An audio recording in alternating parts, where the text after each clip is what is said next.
Hi hello, എല്ലാവർക്കും days വ്ളോഗ്സിൻ്റെ പുതിയൊരു വീഡിയോയിലേക്ക് ഹാർദമായ സ്വാഗതം. ഇന്ന് നമുക്ക് റെസിപ്പി ട്രൈ ചെയ്താലോ? ഓലൻ. ഓണം, വിഷു തുടങ്ങിയ കേരളീയ സദ്യകളിൽ വിളമ്പുന്ന ഒഴിച്ചുകൂടാനാവാത്ത വിഭവങ്ങളിൽ ഒന്നാണ് വളരെ ലളിതമായി തയ്യാറാക്കാൻ കഴിയുന്ന ഓലൻ. കുമ്പളങ്ങ, പച്ചമുളക്, തേങ്ങാപ്പാൽ, കറിവേപ്പില എന്നിവയാണ് ആവശ്യമായ ചേരുവകൾ. എരിവും പുളിയും ഉപ്പും എല്ലാം കുറഞ്ഞ തേങ്ങാപ്പാലിൻ്റെ രുചി മാത്രമുള്ള വളരെ മൃദുവായ ഒരു കറി. ഇതിനു വേണ്ടി 1/4 കഷ്ണം കുമ്പളങ്ങ തൊലിയും വിത്തുകളും കളഞ്ഞ് നേരിയ കഷ്ണങ്ങളായിട്ട് മുറിച്ചെടുക്കണം. എനിക്ക് ഇങ്ങനെ ഉണ്ടാക്കുന്നതാണ് ഇഷ്ടമായിട്ടുള്ളത്. ആ രീതിയാണ് ഞാൻ കാണിക്കുന്നത്.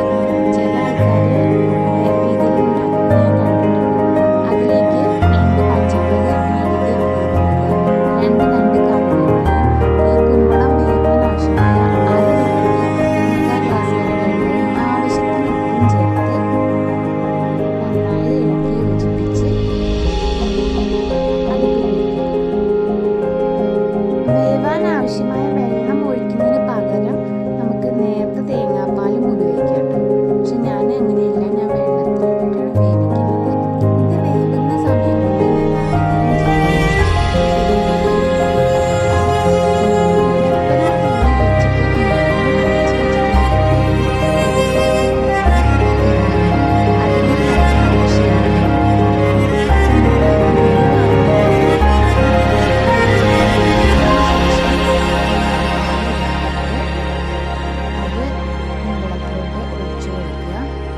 എന്നിട്ട് തിളയ്ക്കണ്ട, തേങ്ങാപ്പാൽ ഒന്ന് ചൂടാവണ വരെ അടുപ്പിൽ വയ്ക്കുക.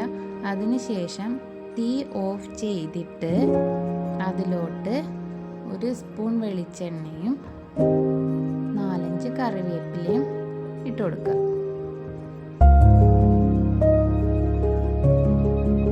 അപ്പോൾ നമ്മൾ സ്വാദിഷ്ടമായ